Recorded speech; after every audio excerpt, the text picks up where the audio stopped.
جی ٹھیک ہے میرے بھائی، ٹھیک ہے، لیکن ایک بات ہے کہ قبل اس کے کہ میں آپ کو حضرت عیسیٰ علیہ السلام کی وفات کے اوپر دلائل دوں یا آپ مجھے حضرت عیسیٰ علیہ السلام کی حیات کے اوپر دلائل دیں، پہلے اس بات کو طے کر لیتے ہیں کہ آپ لوگ عیسیٰ علیہ السلام کو کیا سمجھتے ہیں؟ آیا آپ ان کو بشر سمجھتے ہیں یا نہیں سمجھتے؟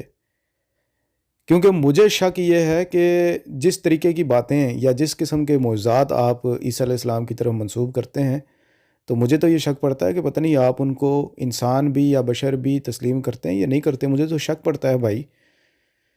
دیکھیں نا، آپ نے ان کی طرف یہ بات منسوب کی ہوئی ہے کہ جی وہ مردوں کو زندہ کرتے تھے، حالانکہ اللہ تعالیٰ نے قرآن مجید کے اندر واضح طور پر لکھ دیا ہے کہ حرام علی قریۃ اہلکناھا انہم لا یرجعون، کہ اللہ تعالیٰ نے یہ بات حرام کر دی ہے کہ جس کو وہ موت دے دے وہ واپس نہیں آتا اس دنیا میں، اور یہی ہمارا مشاہدہ ہے۔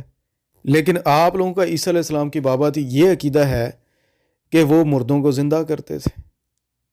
اچھا، پھر آپ لوگوں کا عیسیٰ علیہ السلام کے متعلق یہ عقیدہ ہے کہ وہ چڑیا بناتے تھے اور چڑیوں میں پھونک مارتے تھے تو وہ چڑیاں جناب اڑنے لگ جاتی تھیں۔ تو یہ بھی اللہ تعالیٰ کی صفت خالقیت میں شرک ہے۔ اور اس کے علاوہ آپ لوگوں نے عیسیٰ علیہ السلام کی طرف بہت ایسی باتیں منسوب کی ہوئی ہیں جن سے یہ پتہ لگتا ہے کہ آپ لوگ ان کو عام بشر نہیں مانتے یا بشر رسول نہیں مانتے، بلکہ بشر سے بڑا کوئی درجہ دیتے ہیں۔ تو میرے بھائی، یا تو پھر آپ لوگ کھل کر کہہ دیں کہ آپ لوگ عیسائیوں کے ٹو پارٹ ہیں یا عیسائیوں کی کاپی ہیں آپ لوگ، لیکن عیسائی آپ سے بہتر ہیں۔ وہ تو کھل کر کہہ دیتے ہیں کہ بھائی ہم اس کو خدا کا بیٹا مانتے ہیں، انسان نہیں مانتے، لیکن آپ لوگ عیسیٰ علیہ السلام کو انسان مان کر، بشر رسول منہ سے کہہ کر، آپ ان کی طرف ایسی صفات منسوب کرتے ہیں جو کہ نہ کسی بشر میں ہے اور نہ کسی رسول میں ہم نے دیکھی ہیں۔ اچھا، اب مجھے آپ ایک بات بتائیں، اگر تو آپ عیسیٰ علیہ السلام کو انسان مانتے ہیں تو اللہ تعالیٰ تو قرآن مجید میں فرماتا ہے کہ بشر آسمانوں پر نہیں جا سکتا۔ جب نبی کریم صلی اللہ علیہ وسلم سے کفار مکہ نے مطالبہ کیا کہ آسمان میں جاؤ، وہاں سے کتاب لے کر آؤ، اس کو ہم چھوئیں گے اور پھر آپ کے اوپر ایمان لائیں گے، تو اللہ تعالیٰ نے جواب میں نبی کریم صلی اللہ علیہ وسلم کو کیا فرمایا؟ فرمایا کہ تو ان کو کہہ دے کہ کل سبحان ربی حل کنت الا بشر رسول، کہ تو ان کو کہہ دے کہ میرا رب ان باتوں سے پاک ہے، میں تو ایک بشر رسول ہوں۔ تو ہونا یہ چاہیے تھا نا، وہ موقع تھا کہ اللہ تعالیٰ نبی کریم صلی اللہ علیہ وسلم کو کہتا کہ ٹھیک ہے، ہاں ان کو کہہ دے کہ میں آسمانوں میں جاؤں گا اور وہاں سے کتاب لاؤں گا، اور پھر اس کتاب کو تم چھوؤ گے تو پھر لازمی ایمان لانا ہے تم نے، اگر نہیں لاؤ گے تو پھر مجرم قرار دیے جاؤ گے۔ لیکن اللہ تعالیٰ نے جواب میں کیا فرمایا؟ تو ان کو کہہ دے کہ بشر آسمانوں پر نہیں جاتا۔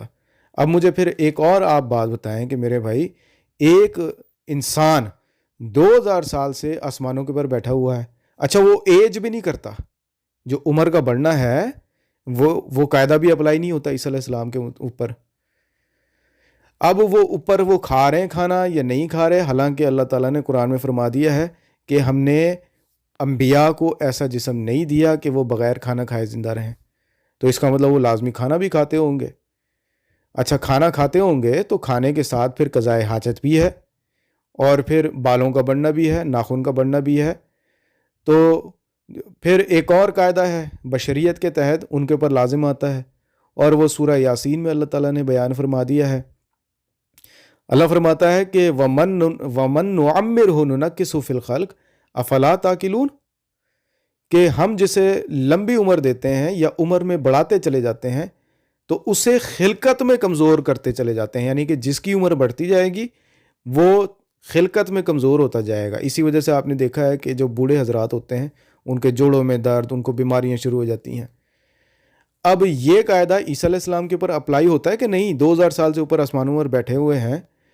اچھا، پھر جب وہ اتریں گے زمین کے اوپر تو سوروں کا شکار کھیلنا شروع کر دیں گے، صلیبوں کو توڑنا شروع کر دیں گے۔ 2000 سال کا بندہ سوروں کا شکار کھیلے اور صلیبوں کو توڑے، کیسا عجیب کریہ منظر ہوگا، آپ مجھے خود اندازہ لگا کر بتائیں میرے بھائی۔ 2000 سال کا بوڑھا بابا اور وہ سوروں کا شکار کھیل رہا ہوگا۔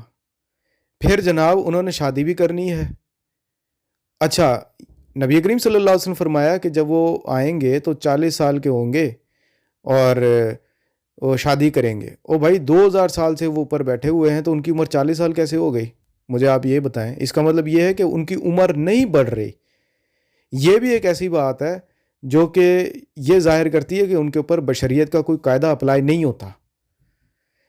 اس وجہ سے میرے بھائی آپ اس عقیدے کو جس جہت سے دیکھیں، جہاں سے دیکھیں، جس زاویے سے دیکھیں، اس کے اندر قباحت ہی قباحت ہے۔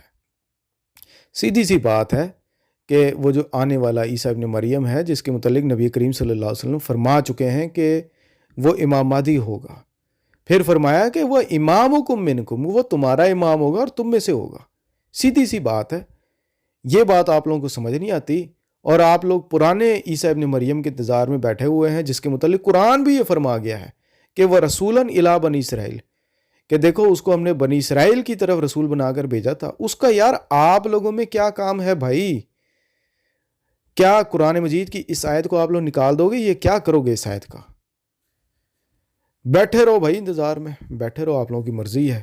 لیکن یہ ہے کہ بہرحال جو میں نے آپ سے سوال کیا ہے کہ بھائی مجھے بتا دو آپ لوگ ان کو انسان مانتے ہو یا نہیں مانتے، یا تو اگر انسان مانتے ہو نا تو پھر سارے قاعدے کلیے انسانوں والے ان کے اوپر اپلائی کرو، ورنہ پھر آپ سے بات نہیں ہوگی۔